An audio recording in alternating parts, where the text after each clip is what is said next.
Shivanshu recording studio Banawar Bishunganj. Mix by Manoj मस्ताना।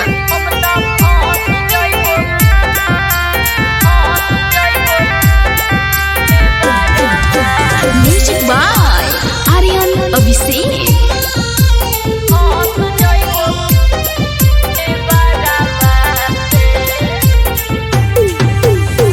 जोइबा कमाए पिया घरवा से जी, जोइबा कमाए पिया घरवा से जी घरवा से हम फंस जइबो पिया जी देवरवा से हम फंस जइबो पिया जी देवरवा से।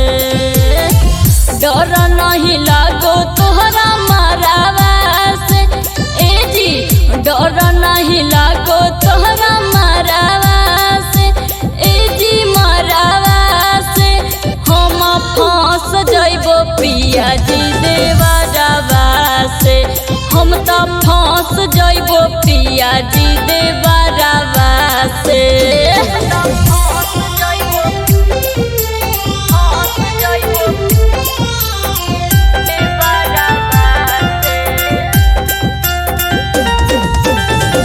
जोइबा कमाई तू रुपया दिले देवर लगोई है रोज रतिया में केले।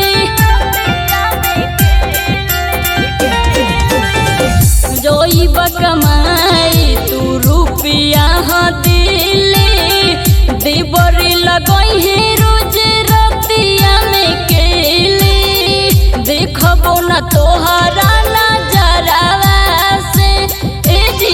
देखबो न फूटलो नजरवा से हम नजरवा से हम फंस जइबो पिया जी देवरवा से हम तो फंस जइबो पिया जी देवरवा से।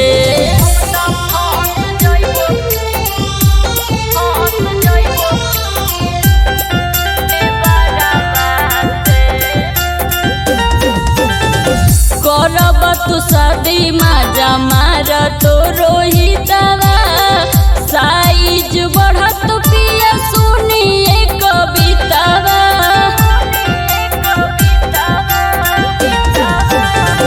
करब तू शादी माजा मार तो रोहितवा साइज बढ़त पिया सुनाए कवितवा। रिंकिया के लोभ न 2000 से जी रिंकिया के लोभ न 2000 से हाँ हजारवा से कि हम तो फंस जइबो पिया जी देवरवा से कि हम तो फंस जइबो पिया रउसनवा से। Shivanshu recording studio Banawar Bishunganj.